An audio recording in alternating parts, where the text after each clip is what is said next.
Good afternoon, everyone. So take down a question.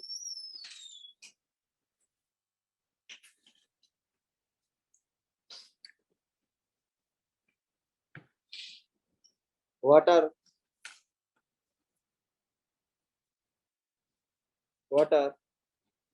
the common areas of interest? What are the common areas of interest between India and Russia? Discuss. Also, highlight the areas of divergence.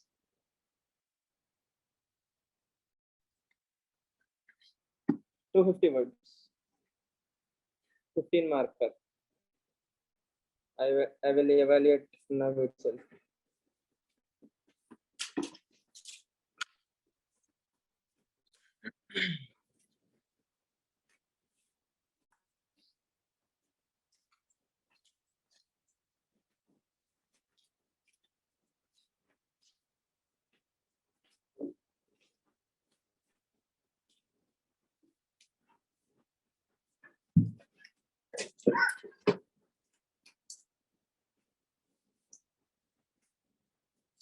So those who are online, you can write the same question for 15 minutes, the same time.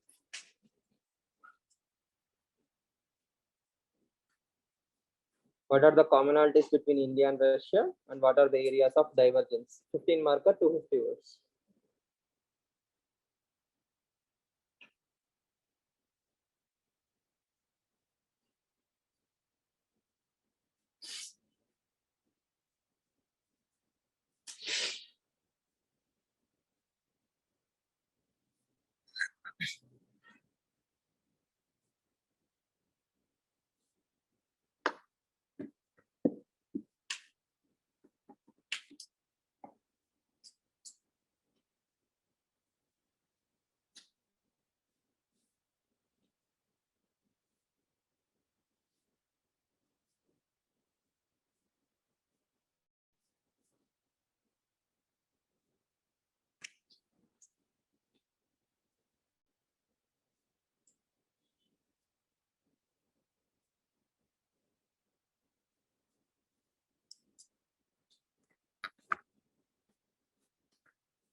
please stop writing. Write your name on the top of the copy.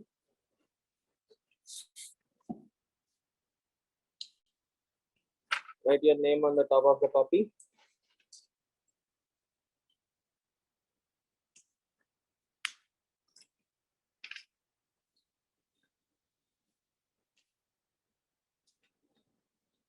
Right. So out of 15 marks, you allocate some marks to your own answer.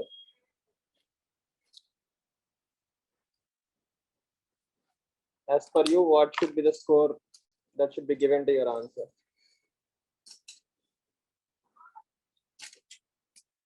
Write it on the bottom.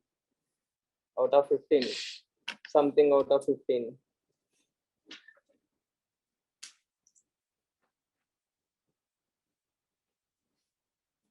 It doesn't matter, even if you write 15 out of 15, it's fine. That's your perception, right? Write a number, your name, what should be the score according to you. Done.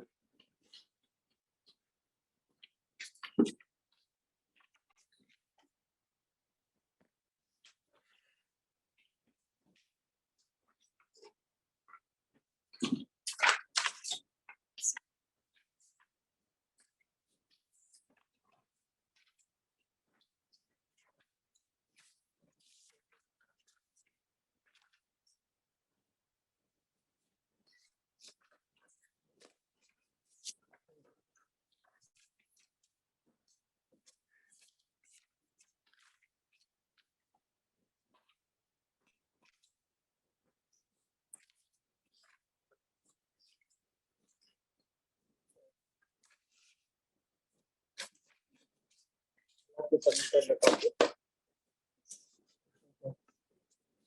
lower scores means low confidence, right? If you don't believe in your own answer, so will. Now think of how many of you wrote BRICS? Shanghai Cooperation Organization. Okay. Quad.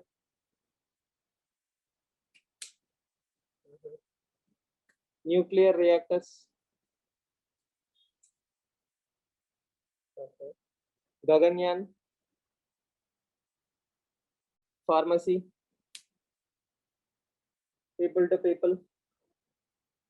Culture. Yesterday only I told you all these points, right? Okay. If we can't bring yesterday's points into today's paper, then what is the point? I have just told you whatever I said yesterday also. People to people relations have to be improved. That is an area of divergence. Probably that is what is missing. So the question says three things. What are the common areas of interest between India and Russia? That is structure one. First is common points. Next one is divergence. The third one is way forward. So if you write in bullets also, 666 points, your answer is done, or 664. So common areas of interest. Sir, I am not preparing for UPSC. Today only I came to UPSC also. Common sense. What are the points? Afghanistan. Have you written about Afghanistan? In convergence or divergence? Divergence. Not in convergence. It's both, right? It can be written in both. So one bullet, 2 points. We have commonality with Afghanistan. We have issues with Afghanistan. Then BRICS, RICS, RIC, BRICS, Shanghai Cooperation Organization. Yes. All these are areas of convergence. So convergence. Do you need IR classes? Do you need newspaper classes to bring all this data to write onto the answer copies? It is something that I don't even have to teach, right? You know. Yes or no? Just think logically. Economy wise. Yesterday only there was an article, right? The trade between India and Russia is hardly $10 billion. Did you write economy angle? Yes. Yes or no? Okay. Sputnik 5 is an area of convergence. Vaccination. Vaccination is a shared legacy between India and Russia. Weapons, obviously, most of you must have written. Weapon issues. Import of weapons. We are converging. Nuclear reactors. We are converging. Gaganyaan, 4 astronauts are being trained by Russia. Indian astronauts are being trained by Russia. That is also one thing. See, again, it is not a rocket science. You have to bring your own existing knowledge. Accumulated knowledge is what is going to help you rather than new knowledge. If you are unable to put your existing knowledge in a structured format onto the paper, then what use is the classes or your efforts? Just think about it. Did I tell you any new point today? At least one or the other time you must have seen either in newspapers or in general. Yes or no? Of all the points I have told you. See, if I tell a specific point like specialty steel, there is a memorandum of understanding between India and Russia. That becomes too complicated. Okay, MOU is like bit overkill. But the first 6 points that you can write are from your day-to-day life, your existing knowledge. How many of you wrote Afghanistan?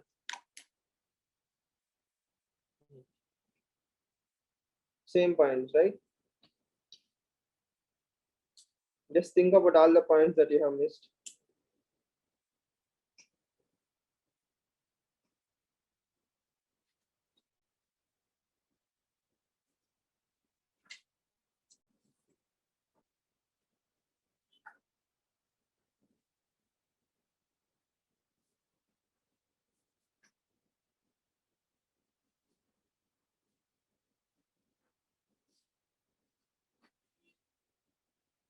Divergence, USA. USA is a divergence or a convergence. India-US relations and its impact on Russia. Is it a convergence or a divergence? Divergence. Are we deviating on that? Or do we have a common agreement with Russia? It can be seen in both the ways, right? Because of India-US relations, Russia is also trying to maintain the relations. Because of India-US relations, Russia is having some insecurities with India. In the both the ways, you can look at the same point. No morale. What is no morale? Like the Russians are giving the technology for Pakistan. So it's their strategic autonomy, right? Why do you call it as no morals? Like from Indian's perspective. Again, still, you're a businessman. See, Pakistan is also a country, right? If they sell it to Taliban or morality, because they are using it for, you don't have any proof, right? Like they are terrorizing the activities. So definitely, there is no morality. Purely speaking, from emotional point of view, won't get you scores.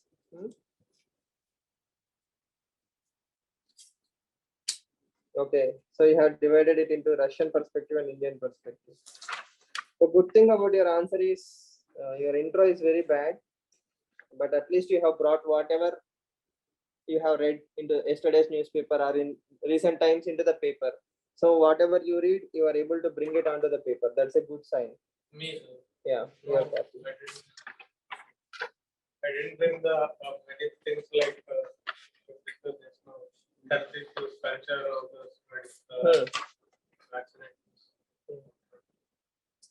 So that is a template, right? So your answer writing becomes easier. From now onwards, whenever you look at India, Russia, China, Israel, Bangladesh, Bhutan, Nepal, or any country, you think in the same strategic lines. First, do we share any boundary? The first common link between any two countries is boundary. Do we have a geographical boundary? If we have a geographical boundary with some country, yes, that is the first point. India and Bangladesh share boundary, or India and Sri Lanka have a very close proximity. So with Russia, USA, we don't have boundary. Next, we move on to economy. Do we have good trade ties with those countries? What are the areas of common interest? What are the areas of issues? After economy, you can talk about defense, space, terrorism, common threats, cyber security, infrastructure, exports, imports. Like this, if you develop a template, tomorrow if the question is about, let's say, what are the areas of convergence and divergence between India and Israel, you will use the same template to bring the points. If there is a slot, you will fill it. If you don't have data, or if there is no common point, you ignore that point. So your answer writing will hardly take you 30 seconds to think. Why? It's a pre-made template. Okay, India, USA. What are the common areas of interest? You develop a template, and whenever you read something about IR from now onwards, you put it on the same bracket, right? Yes or no? So that is how your thinking becomes very structured, and automatically points will come to you. Yes or no? See, after 6 months of UPSC preparation, or 3 months of UPSC preparation, you cannot, if most of you cannot fill a full paper with relevant content, then there is some structural thought process that is flawed. Yes or no? You can think of same things. Context. The very first thing you think is context. Why is your intro bad? You're just saying what are the common areas of interest and divergence. You can start with 2+2 ministerial dialogue. Yes or no? The context is we are discussing Russia and India relation because of 2+2 dialogue. Now the question is, how many of you wrote 2+2? You understand, right? The problem itself is you have to discuss why we are discussing the topic. Are we discussing India Nepal relations? No. India Russia relations. Why? Why now? Because there is a 2+2 dialogue. If that is not written on your paper, it is not even relevant. Yes or no? So introductions are always about context.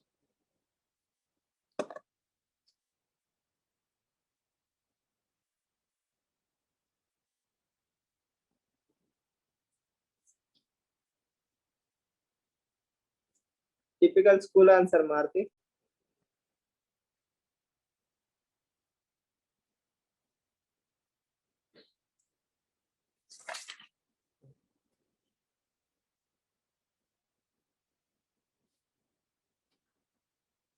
So you have written a point saying they can solve border issues facing. Oh, Marti Kumari. Okay, sorry. Okay.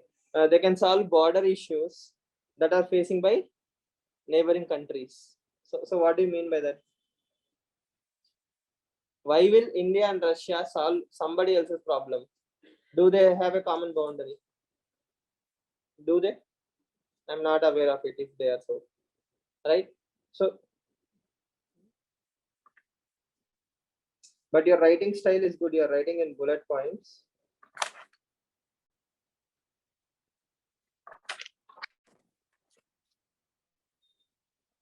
Kirtana. You haven't written an intro. Even if you write the best answer out there in the market, the maximum UPSC will give you is 7.5 or 8. Okay, so I'm just letting you know. Maximum score in 15 markers is 7.5 or 8. To get 6 itself is a dream. 7 is like achievement.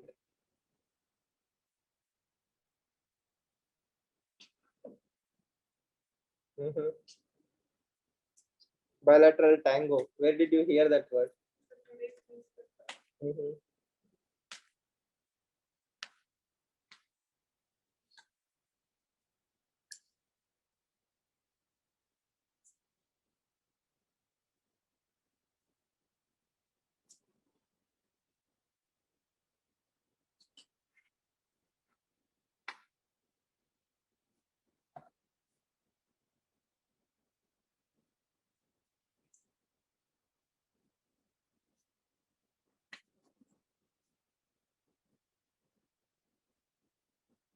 Now, if I ask you to read your answer out loud, will you read it? No? Okay.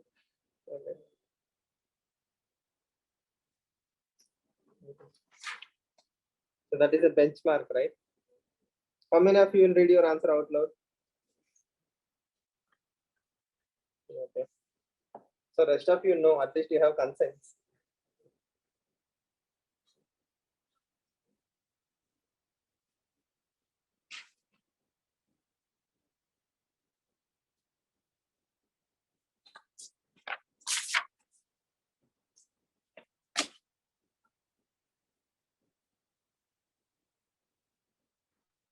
So if you have to brainstorm, what other points will you write? You can think that much, right? So why don't you brainstorm? Why don't you develop a template now?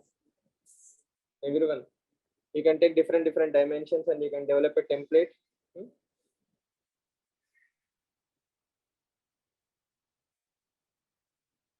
I will share a document. Which group?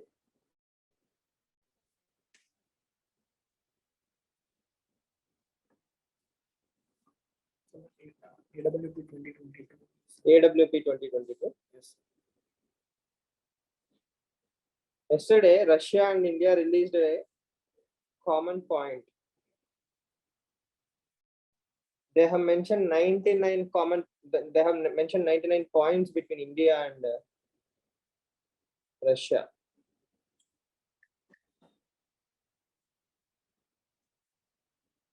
So while you are at the same, you must have got the same PDF. Yes. I have highlighted the PDF. You can at least go through the keywords.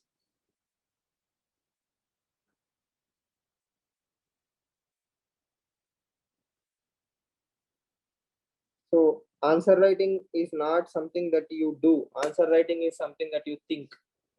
What you think is, how you think is what you write. So if your thinking itself is flawed, your answers will obviously be flawed. And you are not competing with the people in the room, right? You are competing with IRS officers, you are competing with IPS officers. Their answers will be definitely better. So if you have to stand a chance, your thinking has to change. So there is no point in putting tons and tons of efforts unless you are structuring it in a simplified fashion. Whenever you read something, IR, you develop a template. This is what my answer is going to be. Simple, straight, pretty, single point objective. While you are at it, while I evaluate, you can also think of the same question, right? So everybody is saying we have to repeal Armed Forces Special Powers Act. There are articles which suggest that military is using excessive powers in Northeast region. Now, try to think of some points on why Armed Forces Special Power Act should continue. Or how can you make it more humane? How can you make it work? Right? So which one should prevail? National security or fundamental rights? Can they coexist? If they have to coexist, how do you balance it? Right? You can think in these lines. You can brainstorm. You can develop a template there also.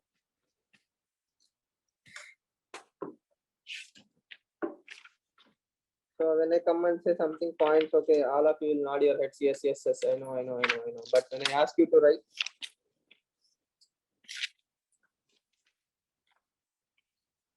always write answers in bullet points.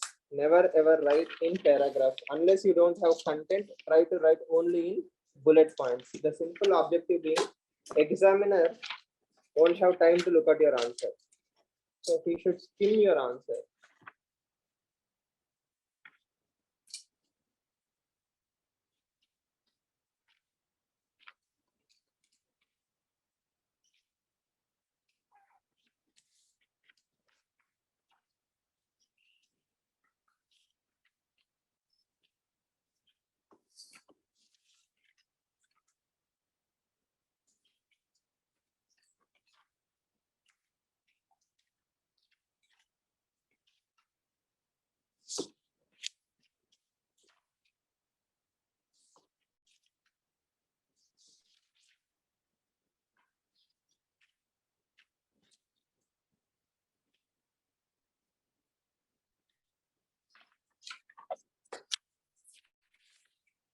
Gopal.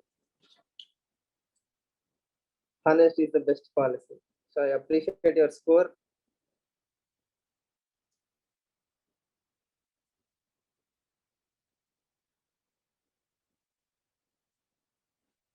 Missile system, right? S-400 is a missile system.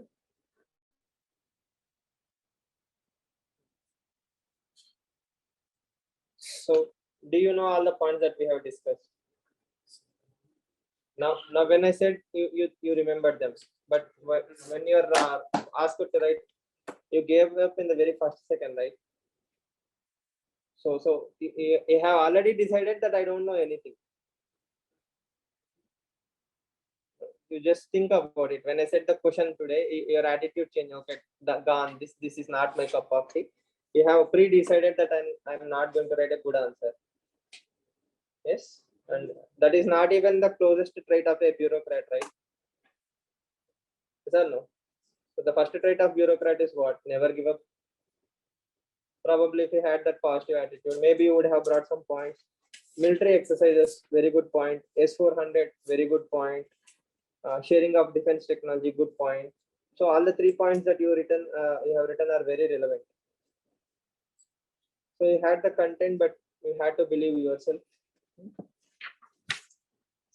So I will concur with your score. Srinivas, again I recommend you to write in bullets rather than in paragraphs, because the problem is if your answer is like this, okay, as an examiner, I won't have any motivation to read your answer. Okay, but now imagine an intro, heading 1, heading 2, way forward. If it is something like this, I don't even have to read the answer. By looking at the underlined keywords, I will know which one is simple. For examiner point of view, this is always simple, right? Intro, heading, bullet points, intro, heading, bullet points. So this is bad. Even if you write good points, you have to highlight them.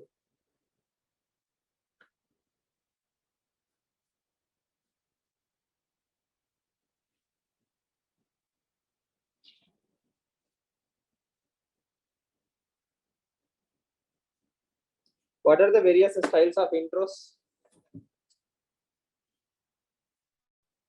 One was context. Other thing, bringing in any historical context. So there is a concept called as the tone of the paper. What is tone of the paper? T-O-N-E, tone. Tone of the paper means when I read a particular answer of a particular subject, okay, that answer has to reek of that keywords. When I read your IR answers, I should feel like I'm in IR area. Okay, when I'm in society, I should feel like I'm totally in society. So that is tone of the paper. So within GS paper 1, you have geography, society, social issues, history, post-independence consolidation. Things change? Yes or no? So for post-independence consolidation, if I'm writing an answer, I will use timeline as one intro, or a quote as an intro, right? A context as an intro. So like this, for every topic, every question, the intros will keep on changing. Context-based, factual-based, quote-based, report-based, there are multiple styles of intros. So whenever I say India-Russia relations, you have to always bring contemporary things into the nature. UPSC will always ask contemporary questions, especially in IR. If you see the last 5-year, 6-year papers, the questions are always about from context. So if you don't know the context, if you showcase what is the advantage from an examiner point of view, let's say Umang wrote 2+2 dialogue. Okay, the rest of you haven't written it. So I will give her half mark more. Why? It will tell me that she is more aware of what is happening between India and Russia relations. Yes or no? And she did not mug it up from some institute material. She is applying her brain on the field. Tomorrow you are writing GS paper 2. Today evening India and Russia had some discussion. If you bring that into answer tomorrow morning, you are better than most of your mains writing peers. Yes or no? Believe me, on the day of mains also people will read newspapers and they will write that data. That contemporary. They will struggle for contemporariness like anything. The more contemporary your examples, the better. Okay, I hope you understand. So when in 2017, I guess the mains was going on, there was an IAS aspirant. She was allegedly raped. Okay, then both of her parents were also police officers. So she took her parents and identified the culprit, and she was rewarded. I mean, she was celebrated for her bravery to face the victim again, right? The culprit again. So that was written in answers. So people are that contemporary. What is happening when you are writing your mains also matters. So if India and Russia relations are happening, if you don't write 2+2 dialogue or the ministerial dialogues, let's say BRICS meeting is happening. If the question is if BRICS meeting is happening while you are writing your mains, so that should become your intro. The context being something contemporary. Again, it depends on question.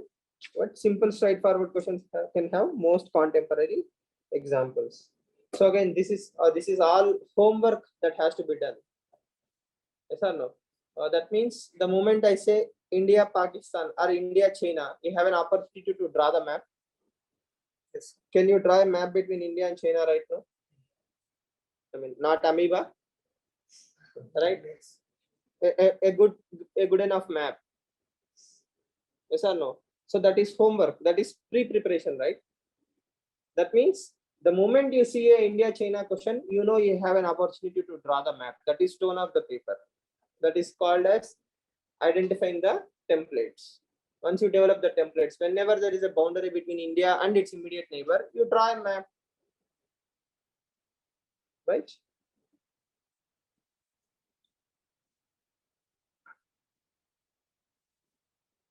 You have to make the exam simple, not complicated.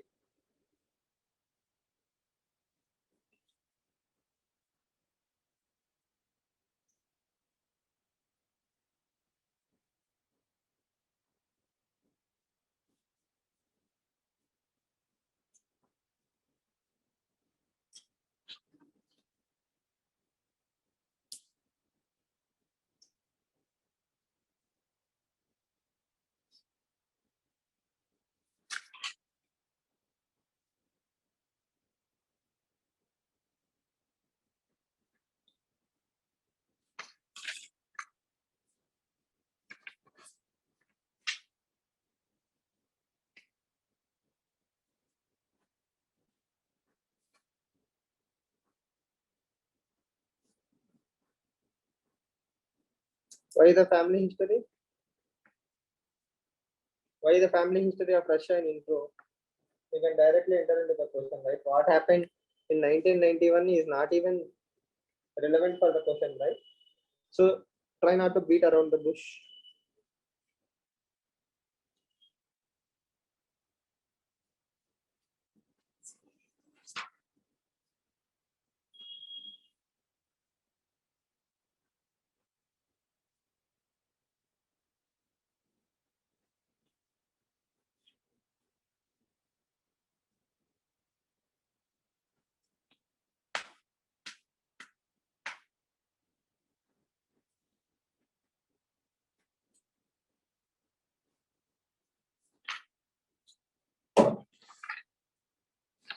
So the score.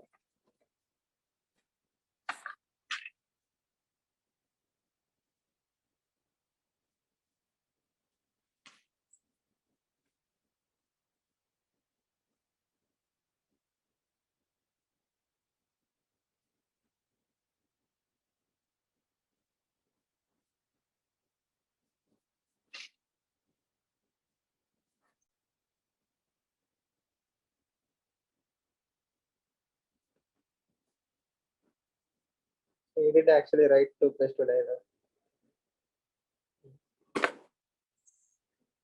You're only. So normally speaking, in any of my earlier classes, did I mention you that if you spend 1 minute in UPSC, you have to use it either in prelims, mains, or it's better to watch Netflix? Yes or no? Yes. So see, answer writing, preparation. See, in the long run, nobody is going to ask you whether you know the entire family history of Fizo or what happened in Nagaland, right? So, but what does UPSC preparation makes you feel like? You have to read a lot about Armed Forces Special Power Act. You have to read about Naga issue. You need to know everything. You need to know a lot of stuff.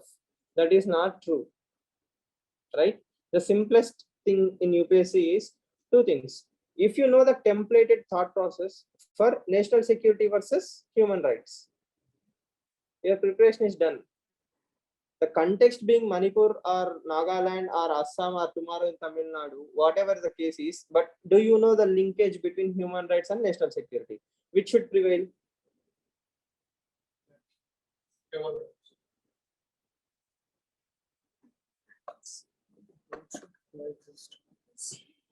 One without other is not.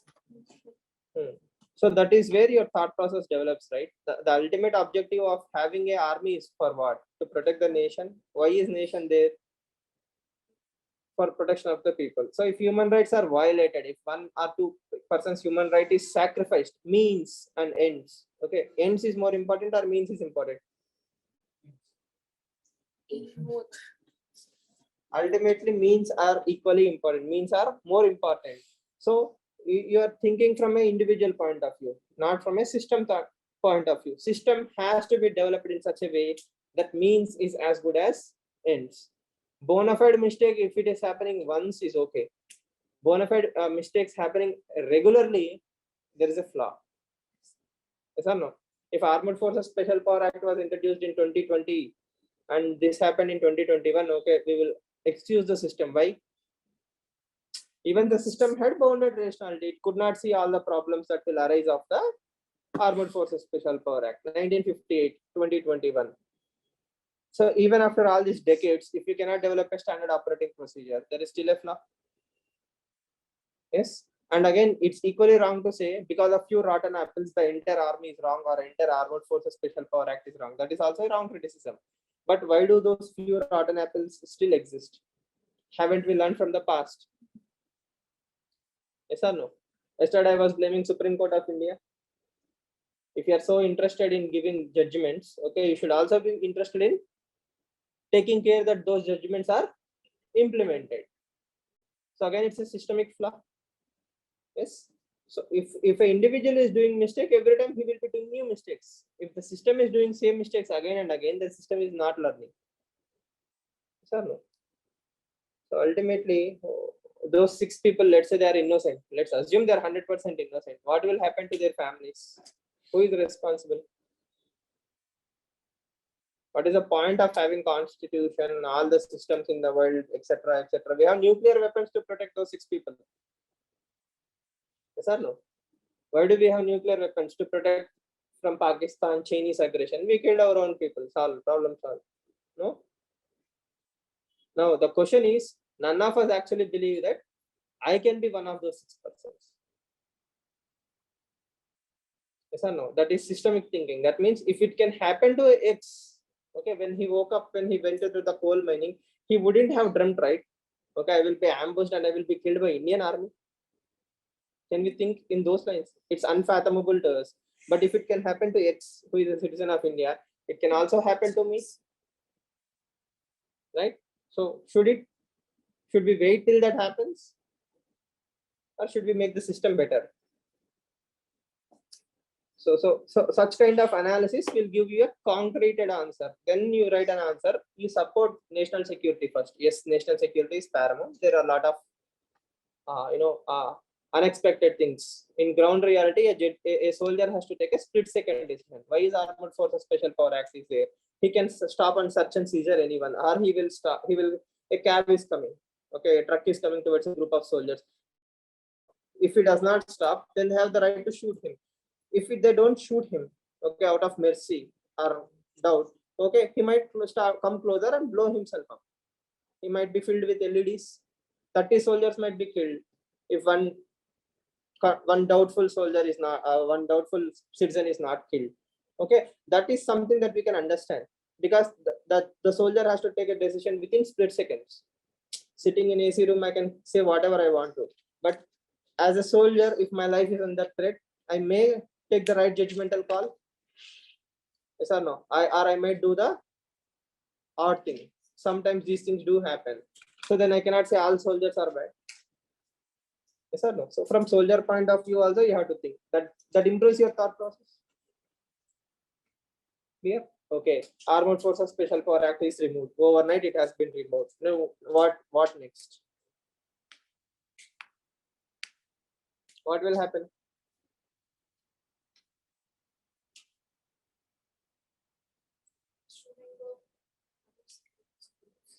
Mm-hmm.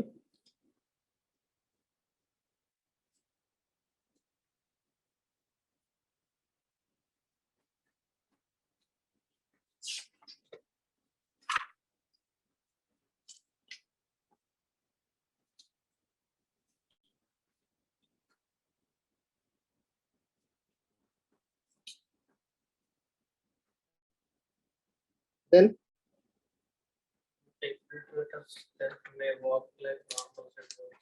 infiltrators are right now also walking like normal signals, right? Security of disturbed areas will be in the threat. The security of disturbed areas will be under threat. Okay. Sorry? Armed forces won't be there. We are removing them, right? See, Armed Forces Special Power Act means this particular district is declared as a disturbed area. I have sent so many people into that. Now I'm pulling them out. More number of overground workers. Overground workers. Yes, so the one who supports the terrorists from militants from other countries by providing them amenities. Are in the ground. National security. National security. So this is pure speculation, right? We actually don't know what will happen if we remove the Armed Forces Special Powers Act. Insurgents might increase. Insurgency might come down. Will it come down?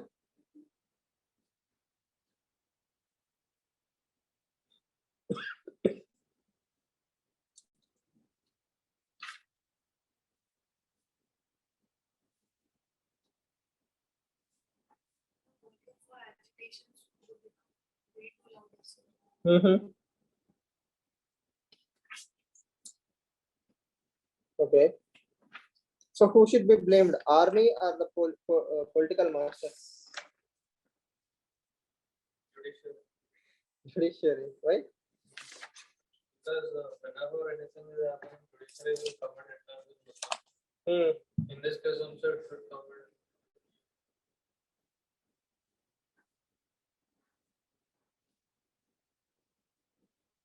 That's ME official language, right? All weather friendship.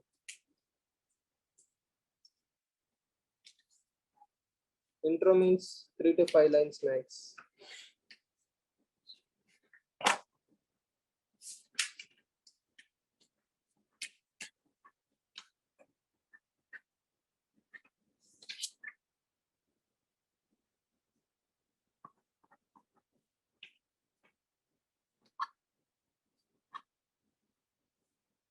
Within this, you can make it into bullets.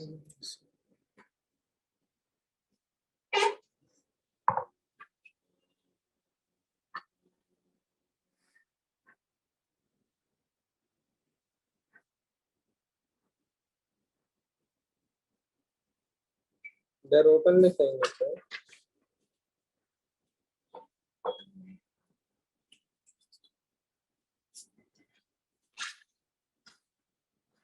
I haven't got your paper, right? I haven't submitted your paper.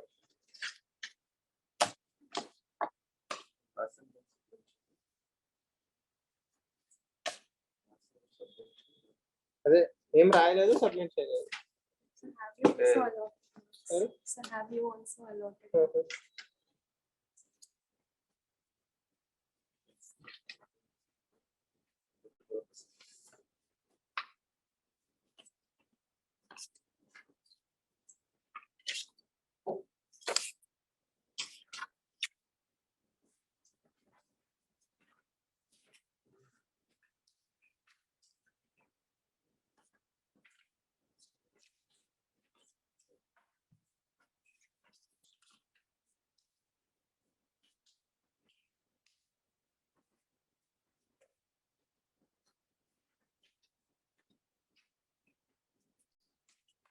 So what does that tell you?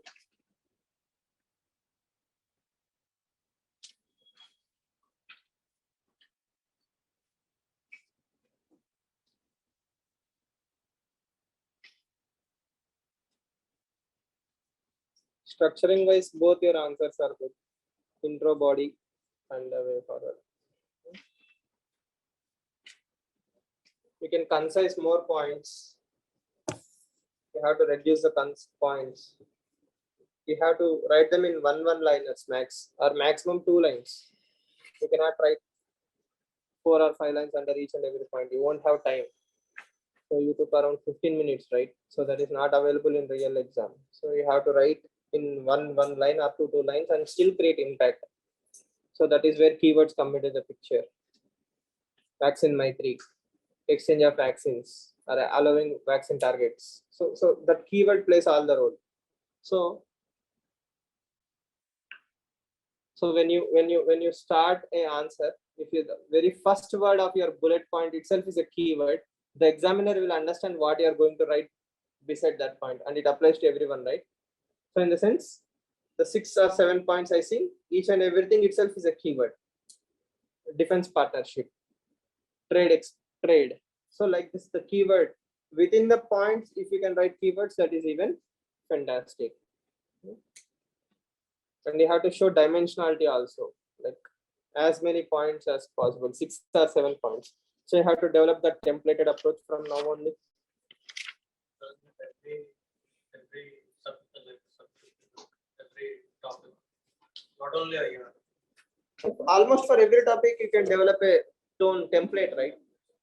See, what happens when you develop a template, your thought process becomes very easier. Let's take, what to think. yeah, let's take women issues. What are the problems of women in India? The simplest thing to do is create a life cycle from birth to death. What are the various stages a woman goes through? As an infanticide, feticide, then as a small girl, adolescent, teenager, college, workplace, marriage. So like this, if you chart out various life cycle approaches of a woman, for each and every stage, there are different problems, right? So then your thinking becomes very clear. So in workplace, what are the problems? Female labor force participation ratio is less. Infrastructure is not there. Sexual harassment at workplace is an issue. Gender wage parity is an issue. So like this, I am seeing a circle. Within that circle, I am taking one particular line. Within that, I have 4 or 5 points. So whenever a question comes in one particular area or as a whole, I have more content. That's So what is this? relevant. From intro all the way till conclusion, you are relevant. And that's a good thing. Because students write what they know, not what is asked.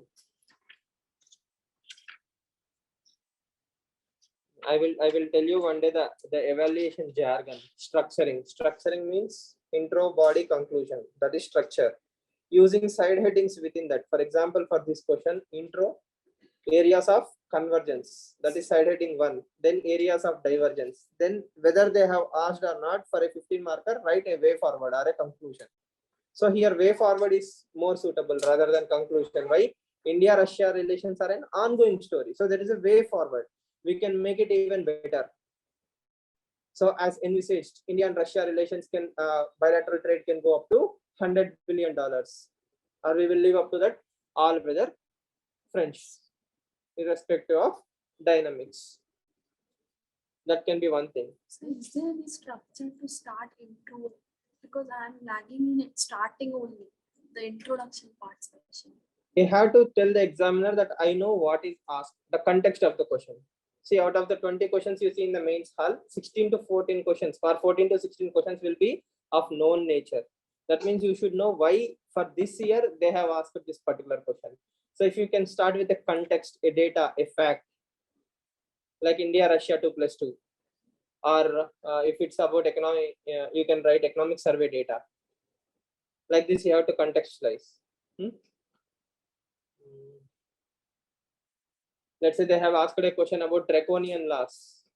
Okay, so you can say recently these many number of cases are being registered under Unlawful Activities Prevention Act, or sedition cases have increased. So you are telling the examiner, I know what you are asking. So if you give him that hint in the intro itself, he will know, okay, this person actually knows the story. So that is structuring.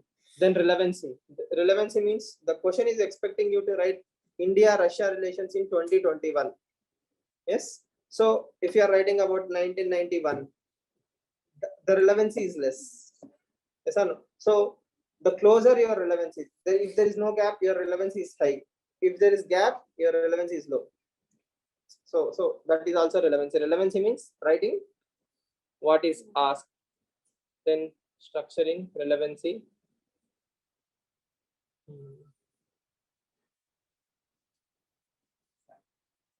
Impact creation. The third one is impact creation. So instead of writing big paragraphs, we can use one word to justify that. Defense facts or defense agreement. So a keyword can always be found for certain topics. So if you throw that keyword, it will create impact. Instead of writing 6 lines, I can write one keyword and tell the examiner the context that whatever I'm going to write under that particular point. Yes. Then dimensionality. For a 15 marker, if you can write as many dimensions as possible, minimum 6 or 7, that India and Russia are friends in these areas, like 7-8 points, it shows dimensions. If you write defense, and within defense, if you write 5 points, that is still one dimension. But if you write defense, space, pharmacy, or trade, right, or cultural exchanges, so that is dimensionality. And way forward is very important. Way forward or conclusion is more or less compulsory for almost all the answers. Even if 1 or 2 lines it will do, but you have to write way forwards. Especially in ongoing things, way forwards will tell you what is the best way forward for India and Russia. So if you develop a tone template for as many topics as possible, for security, for IR, for India, China, if you start doing that homework from now onwards, whenever you read something, your preparation will be very easy. When I say India, China, if you have a map in your hand, okay, you can exactly pinpoint these are the areas of convergence, these are the areas of divergence, right? If I say what are the security threats to India, if you can draw an India map, north separatist movements, Tamil Nadu and Kerala, okay, smuggling or something like that. Like this, you can chalk out Naxal area, yes, Khalistani movement or Pakistan insurgency, Kashmir. Like this, you can draw all the things and just label them. It will take 30 to 45 seconds. It comes with practice, not overnight. But even if you 1 minute, if you invest in putting that map there, that will create 10 times more impact than all the paragraphs that you are going to write. So that cannot be developed overnight. You have to practice it. First of all, you need to have an idea that I can do that.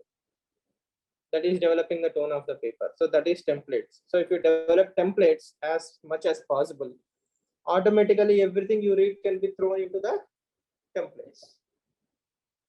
But if you keep on reading for the sake of reading, even 50 years if you prepare, we cannot. that is some realization that has to be experienced, right? Unfortunate experience. People do realize it after second attempt, third attempt. But if we can avoid that, we have a lot of potential to grow. Again, UPSC is not a rocket science. It's a simple exam, but the only thing is that strategic mindset, smart work. You have to put the effort in the exact area. Once you master that, things will move very quickly. For example, if I say Naga issue, think of 5 keywords. Think, I said think, that is relevancy, right?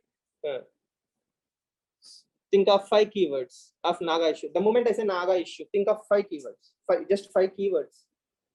That 5 keywords are side headings.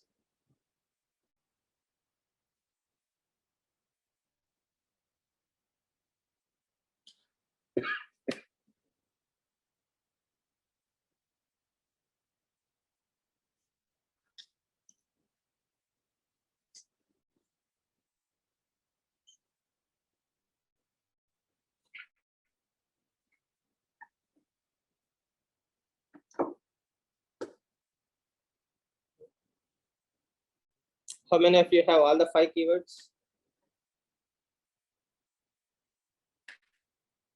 Any keywords, any 5 keywords. Naga issue. 2, 3 more.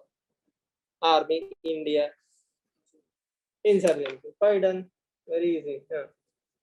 Now what are 5 keywords? Shared sovereignty. Shared sovereignty. For me, the first one is Nagalim, the greater Nagalim demand. asymmetrical federalism, shared sovereignty, then fundamental rights. Okay, fundamental rights is not the top of the priority in Naga issue. Public order. Peace talks. Say, I have to identify the problem, I have to identify the solution. Yes or no? Then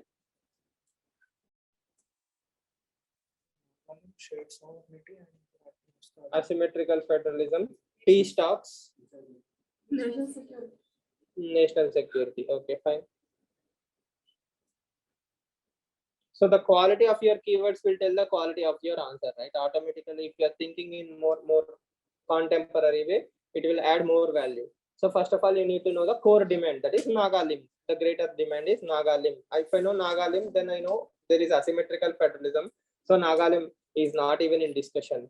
Then comes shared sovereignty. It's a informal term, but it, we are having a parallel army, parallel economy running in Nagaland. That is an issue, and that can be solved through peace talks. Okay. Then comes the national security picture. So no, the Naga groups are not happy to solve the particular issue. 6 or 7 points, the story is done. If you know the background story, that is fantastic. Even if you don't know the Khandani history also, that's fine. All you have to write is there is a demand for Nagalim. Okay, and it has led to a lot of problems. The government has tried to pacify them by bringing on them to the peace talks. Now that because of this unfortunate incident, peace talks might be under threat. So what is the best way forward? More peace talks. Yes or no? So answer is done. You cannot humanly write more than that. Think about it logically. Yes. mine got like historical baggage. Which one? What I wrote, Okay. historical baggages, which led to lack of trust, which led to lack of development. So AFSPA was in place, and with that, collateral damage was there. All under one. All that is one historical baggage only, right? So whatever you're saying till now is historical baggage. Extension of historical baggages. So we'll continue the discussion tomorrow.